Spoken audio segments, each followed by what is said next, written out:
Hello friends, welcome back to my channel. तो आज के इस वीडियो में हम कुछ ऐसे क्वेश्चन देखने वाले हैं जो कि बेशक आपके लिए एग्ज़ाम के लिए इम्पॉर्टेंट होने वाले हैं। तो मेनली हमने बहुत सारे क्वेश्चन पहले भी कर रखे हैं और अभी जो भी क्वेश्चन हमको न्यू मिल रहे हैं और थोड़े आप लोग के लिए इम्पॉर्टेंट मिल रहे हैं वो मैं आप लोग के साथ शेयर कर रही हूँ। तो हो सके तो इसे नोट डाउन करते जाइए और याद करते जाइए, जो कि आपके एग्ज़ाम में आपको बहुत ज़्यादा हेल्प करेगा। तो चलिए स्टार्ट करते हैं क्वेश्चन सेशन। और पहला क्वेश्चन है हमारा, definitive treatment for life threatening arrhythmias, ventricular fibrillation and pulseless ventricular tachycardia.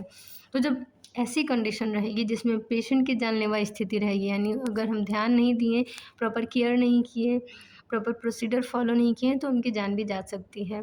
तो उस कंडीशन में क्या है कि उनको एरिथमिया है, एबनॉर्मल हार्ट रेट है उनका, और उनका जो है वेंट्रिकुलर फिब्रिलेशन हो रखा है, पल्स नहीं मिल रहा है, पल्सलेस वेंट्रिकुलर टैकीकार्डिया हो रखा है। तो इस कंडीशन में आप जो है उनको क्या प्रोवाइड करेंगे, तो डिफिब्रिलेशन प्रोवाइड करेंगे।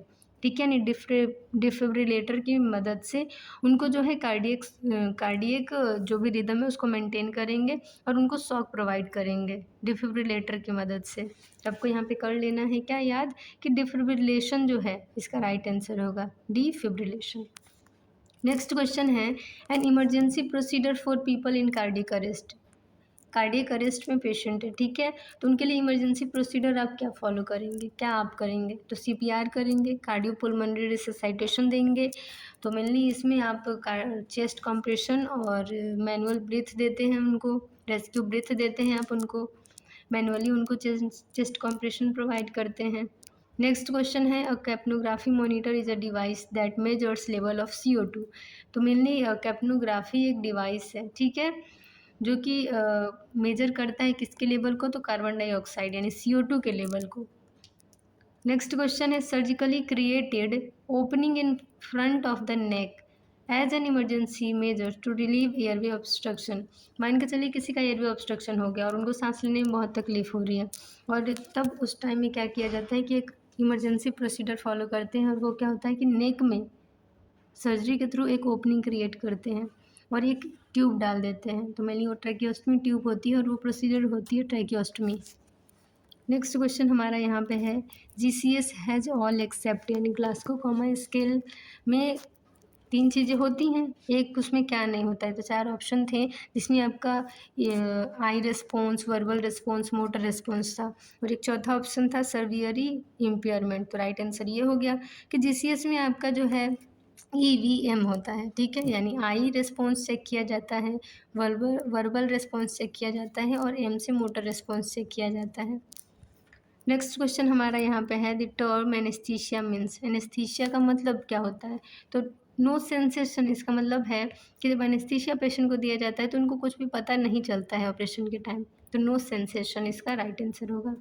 नेक्स्ट है, anaesthesia very suitable for surgeries involving lower part of body, यानी अगर किसी के दोनों पैरों की सर्जरी होने वाली है, दोनों पैर में से किसी पैर की या कमर से नीचे, ठीक है, कमर से लेके नीचे तक की कोई भी ऑपरेशन होनी है लोअर पार्ट्स ऑफ बॉडी की, तो कौन सा एनेस्थीसिया बेस्ट होगा इसके लिए, तो मेनली स्पाइनल एनेस्थीसिया बेस्ट होगा। नेक्स्ट है, low spinal anaesthesia usually given for surgeries of perineal and rectal surgery. तो मेनली आपका यहाँ पे थोड़ा सा टाइपिंग मिस्टेक है, तो मैं यहाँ पे क्लियर कर दे रही कि लो स्पाइनल एनेस्थीसिया दिया जाना है, ठीक है। तो कौन सा एनेस्थीसिया आप देंगे जब पेशेंट की पेरिनियल और रेक्टल सर्जरी होनी है, पेरिनियल या फिर रेक्टल सर्जरी अगर होनी है पेशेंट की, तो कौन सा स्पाइनल एनेस्थीसिया जो है बेस्ट होगा, ठीक है। तो मेनली आपका जो है इसमें आप कॉर्डल ब्लॉक भी सुने होंगे, सैडल ब्लॉक सुने होंगे, spinal anaesthesia, epidural anaesthesia, nerve block, बहुत सारे ब्लॉक्स के बारे में सुना होगा। तो मेनली जब पेरिनियल और रेक्टल सर्जरी की जाएगी तो उसके लिए कॉर्डल ब्लॉक दे दिया जाता है। नेक्स्ट हमारा क्वेश्चन है, devices used to raise the foot और head end of the patient bed is formed. तो मेनली जो आपका देखते हैं कि पेशेंट बेड पे है तो कभी उसके सिर को उठाने को कहा जाता है, कभी कहा जाता है पैर को, जो फुट एंड है उसको उठा के रखना है, कभी कहा जाता है हेड एंड को उठा के रखना है। तो मेनली कौन सा डिवाइस होता है, पेशेंट का जो ये बेड है वो किस तरीके से बना होता है, तो उसमें बेड ब्लॉक्स होते हैं जिसकी हेल्प से आप बस हेड एंड को ऊपर कर सकते हैं और फुट एंड को ऊपर कर सकते हैं। तो आप इसको समझ गए।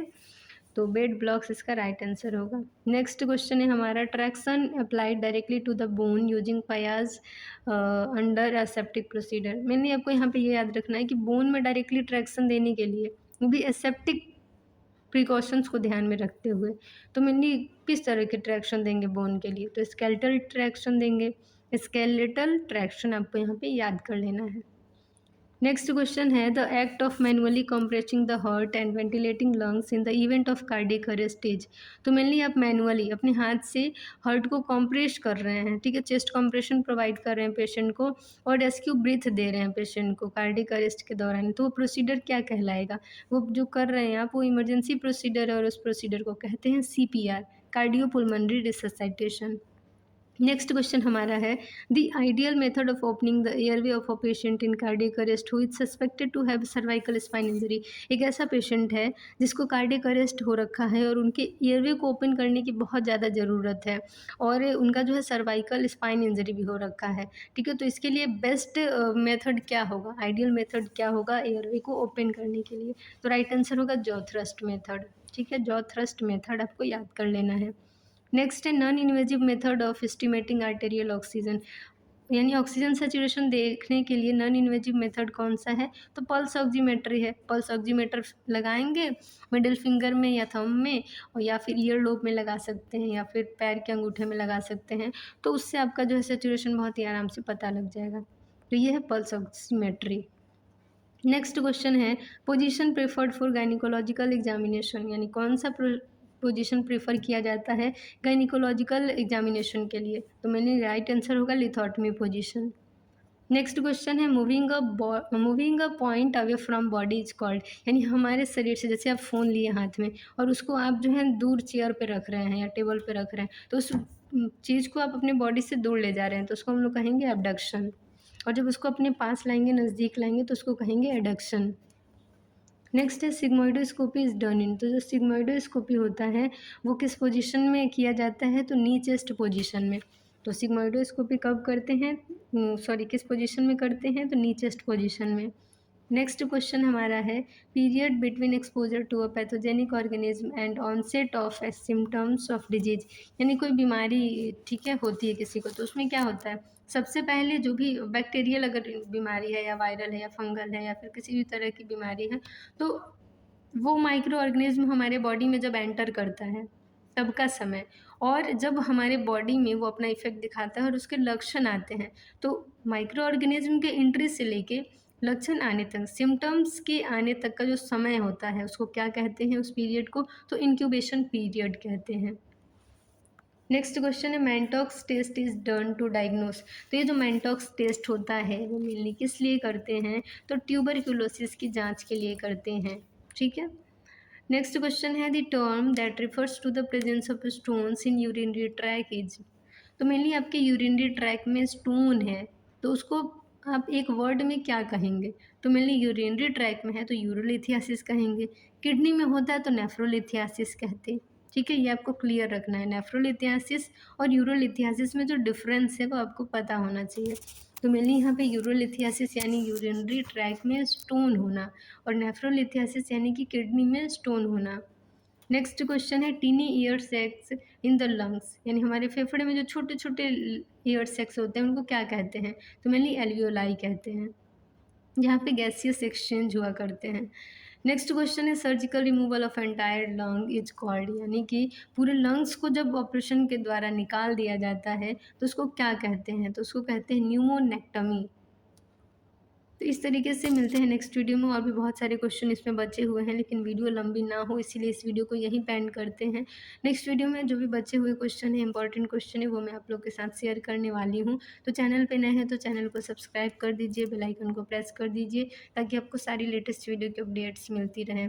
और जो भी कन्फ्यूज़न हो, जो भी डाउट हो, अगर कुछ नहीं समझ में आ रहा है या फिर किसी भी क्वेश्चन का आपको डिटेल में चाहिए एक्सप्लेनेशन, तो आप कमेंट ज़रूर करिए। Thank you.